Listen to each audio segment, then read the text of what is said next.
तूही रे माझा मित्र मालिकेच्या आजच्या भागात ईश्वरी आणि अर्णव दोघेही दत्तगुरूंच्या मठामध्ये जायला निघालेले असतात. रस्त्यामध्ये दोन माणसं गाडीजवळ थांबलेली असतात. अर्णव त्यांना बघतो आणि म्हणतो, हे का थांबलेत? अर्णव जोरजोराने हॉर्न वाजवत असतो आणि त्या दोघांनाही काय प्रॉब्लेम आहे असं विचारतो. ते माणसं अर्णवला म्हणत असतात, साहेब गाडी बंद पडली आहे. अर्णव म्हणतो, गाडी बंद पडली आहे तर मागे घ्या ना, अशी मध्ये का थांबवली आहे? त्यातील एक माणूस म्हणत असतो, केला प्रयत्न परंतु चालूच होत नाहीये. त्यानंतर अर्णव ईश्वरीला इथेच बस मी आलो असं म्हणून गाडीतून खाली उतरतो. अर्णव खाली उतरून त्या माणसाला विचारत असतो, काय प्रॉब्लेम आहे? त्यातील एक माणूस म्हणतो, अहो साहेब काय प्रॉब्लेम आहे काही समजत नाहीये. अर्णव म्हणतो, हो पण थोडं मागे घ्यायचं ना, अशी मध्येच गाडी लावली आहे तुम्ही, कसं काय जाणार आता? दुसरा माणूस म्हणतो, अहो साहेब सगळे प्रयत्न केले परंतु चालूच होत नाहीये. अर्णव त्यांना विचारतो, कुठे जायचंय? ती माणसं म्हणतात, आम्हाला इथे दत्ताच्या मठामध्ये जायचंय. अर्णव म्हणतो, मग गाडी अशी काय लावलीये तुम्ही? ते माणसं म्हणतात, अहो ती अचानक बंद पडली मध्येच गाडी. अर्णव त्यांना गाडी धक्का मारून मागे घ्या असं म्हणतो आणि जात असतो. अर्णव अर्णव गाडीमध्ये बसायला जात असतो. एवढ्यातच त्यातील एक माणूस अर्णववर हल्ला करायला धावत येतो. हे बघून अर्णव लगेच मागे फिरतो आणि त्या गुंडांशी दोन हात करतो. ईश्वरी सुद्धा गाडीमधून खाली उतरते. अर्णव त्या दोन्ही गुंडांना खूप मारत असतो. त्यानंतर ते दोन्ही गुंड तेथून पळून जातात. अर्णव त्या माणसांच्या मागे जात असतो परंतु ईश्वरी अर्णवला, सर तुम्ही नका जाऊ असं म्हणते आणि अर्णवला अडवते. ईश्वरी म्हणत असते, सर इथून निघूयात आपण, खूप भीती वाटते. अर्णव ओके असं म्हणतो. त्यानंतर दोघेही गाडीमध्ये जाऊन बसतात आणि दत्तगुरूंच्या मठाजवळ येऊन पोहोचतात. गुरुजी अर्णव ईश्वरीचं स्वागत करतात. अर्णव आणि ईश्वरी गुरुजींना नमस्कार करतात. गुरुजी म्हणतात, अहो तुमचीच वाट बघत होतो, खूप उशीर झाला तुम्हाला. एवढ्यातच ईश्वरी म्हणत असते, रस्त्यात ना आम्हाला, परंतु अर्णव लगेचच रस्त्यात खूप ट्रॅफिक लागलं आणि म्हणूनच आम्हाला उशीर झाला असं म्हणतो. यावर गुरुजी म्हणतात, ठीक आहे काही हरकत नाहीये. गुरुजी म्हणतात, तुम्हाला तुमची रूम दाखव, उद्या 6:30ला तुम्हाला तुमची पूजा सुरू करायची आहे. ईश्वरी हो असं म्हणते. असं म्हणून गुरुजी जातात. अर्णव लगेच ईश्वरीला म्हणतो, त्यांना काय सांगते सगळं? त्यानंतर गुरुजी अर्णव आणि ईश्वरीला त्यांची रूम दाखवतात आणि पहाटेच तयारी करून या खाली पूजेला असं म्हणतात. अर्णव म्हणत असतो, मी सिंदोर प्लीज नो वे. ईश्वरी म्हणते, सर अहो नो वे म्हणजे आता काय हे? अर्णव म्हणतो, इथे राहायचं आपण? ईश्वरी म्हणते, अहो सर मठ आहे हा. अर्णव म्हणतो, व्हॉट मठ? अगं गादी सुद्धा नाहीये याच्यावर, असं झोपायचं का आपण? ईश्वरी म्हणते, सर आहेत ना गाद्या, घालून घ्यायच्या, एवढं काय त्यात? अर्णव तेथे ठेवलेल्या गाद्यांजवळ जातो आणि म्हणतो, या गाद्या इथे ठेवल्यात परंतु तिथे का नाही ठेवल्यात? यावर ईश्वरी म्हणते, सर अहो हा मठ आहे, इथे ना लोक सेवा करायला येतात, सेवा करवून घ्यायला नाहीत. पुढे ईश्वरी म्हणते, सर ह्याला ना बाज बोलतात, बाज. याच्यावर गाद्या वगैरे टाकायच्या नसतात, जरा सरळ साधं राहायला शिका. अर्णव म्हणतो, काय म्हणतात? ईश्वरी म्हणते, बाज. त्यानंतर ईश्वरीला गुंडांनी ढकललेलं असतं तेव्हा थोडंसं लागलेलं असतं. ईश्वरी ते अर्णवला दाखवत असते. अर्णव लगेचच मी आईस वगैरे काहीतरी घेऊन येतो असं म्हणत असते. परंतु ईश्वरी म्हणते, सर अहो आपण मठामध्ये आहोत, मठामध्ये आईस पॅक वगैरे कुठे आहे इथे? ईश्वरी अर्णवला थांबवते. ईश्वरी म्हणत असते, उद्या सकाळी बघू, होईल ठीक. अर्णव ईश्वरीला काय झालंय ते दाखवायला सांगतो आणि तिला खाली बसायला लावतो. त्यानंतर अर्णव ईश्वरीचा हात हातामध्ये घेऊन कुठे लागलंय ते बघत असतो. त्यानंतर अर्णव ईश्वरीला, आय एम सॉरी माझ्यामुळे तुला लागलं. परंतु ईश्वरी म्हणत असते, नाही सर खरं तर मी सॉरी म्हणायला हवं, म्हणजे मीच रागात अशी गेले आणि हे सगळं झालं असं म्हणून ईश्वरी अर्णवला सॉरी म्हणते. ईश्वरी अर्णवला म्हणते, सर आपल्याला ते गुरुजी म्हणाले होते तुमच्यावर एक मोठं संकट येईल, ते हेच असेल का हो? ईश्वरी म्हणते, जाऊ देत, गणूबाप्पाच्या कृपेने ते दूर झालं ना तेच बरं झालं. पुढे ईश्वरी अर्णवला थँक्यू बोलते. अर्णव म्हणत असतो, का? ईश्वरी म्हणते, तुम्ही आमचं सगळ्यांचं म्हणणं ऐकून या पूजेसाठी तयार झालात आणि इथे आलात.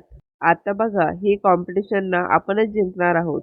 अर्णव म्हणत असतो, एवढा कॉन्फिडन्स? ईश्वरी म्हणत असते, सर अहो आपण दोघे एकत्र असल्यावर आपल्या पुढे कोणतंही संकट मोठं वाटत नाही. आपण दोघे एकत्र असलो की कोणत्याही संकटावर मात करू. अर्णवने ईश्वरीचा हात घट्ट पकडलेला असतो आणि तो ईश्वरीला डोळ्यांनी इशारे करत असतो. ईश्वरी म्हणत असते, हे असं काय होतं? त्यानंतर अर्णव ईश्वरी दोघेही एकमेकांच्या डोळ्यामध्ये खूप प्रेमाने बघत असतात त्यानंतर अर्णव आणि ईश्वरी दोघेही झोपलेले असतात, परंतु अर्णवला झोपच लागत नसते. अर्णवला खूपच गरम होत असतं. अर्णव इकडून तिकडे असं करत असतो. हे सर्व लांबूनच ईश्वरी बघत असते. थोड्या वेळाने ईश्वरी उठते आणि अर्णवच्या बाजूला येऊन बसते. तेथे तिला एक पेपरचा तुकडा मिळतो. त्या पेपरच्या तुकड्याने ईश्वरी अर्णवला हवा घालत असते. त्यानंतर अर्णवला झोप लागते. ईश्वरी अर्णवच्या अंगावर पांघरून टाकते. दुसरीकडे राकेशने सौदामिनीला कॉल लावलेला असतो. राकेश सौदामिनीला विचारत असतो, झोप लागली आहे की उडाली आता? यावर सौदामिनी म्हणते, नीट बोलायचं. काय काम आहे तुझं?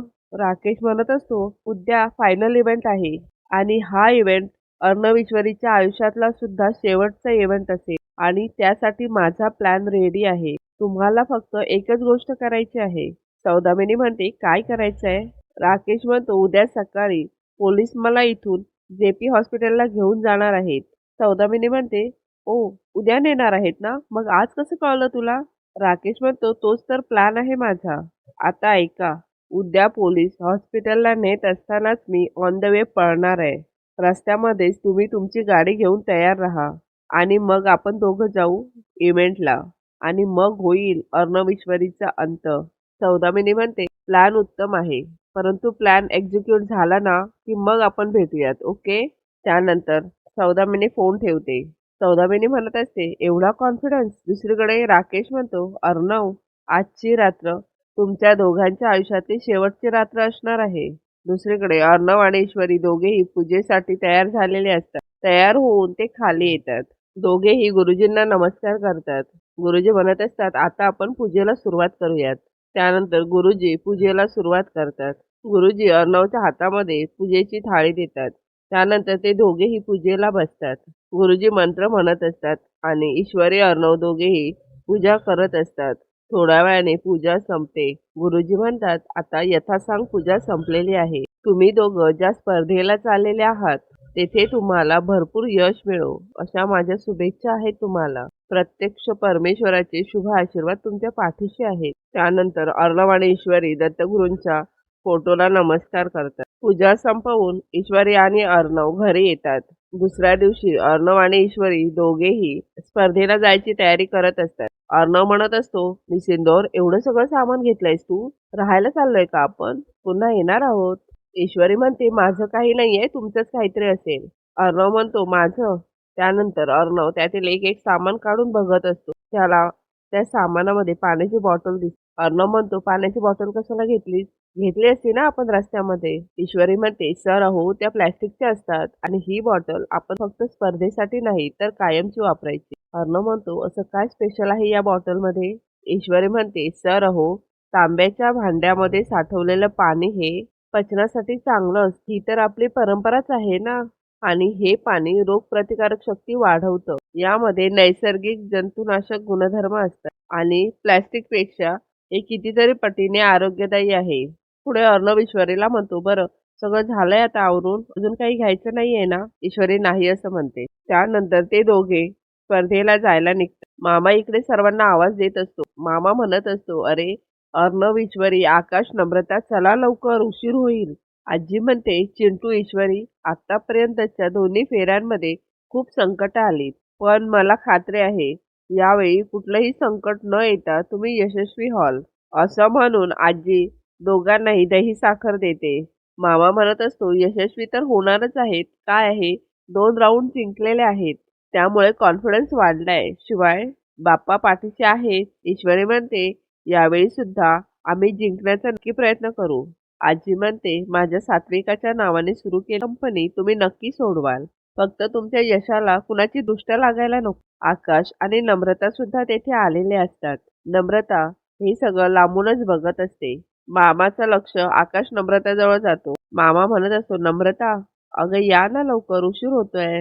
अंजली म्हणत असते, या या, आजीकडनं दही साखर घ्या. नम्रता आणि आकाश दोघेही आजीकडून दही साखर घेतात.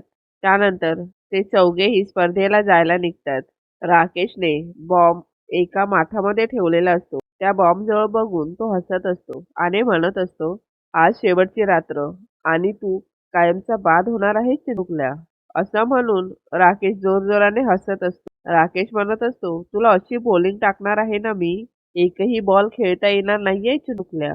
शेवटच्या बॉलला दांडी गुल असं म्हणून राकेश हसत असतो. मालिकेच्या उद्याच्या भागात आजी अर्णवला म्हणत असते, तुम्ही चौघजण तुझ्या गाडीतनं या.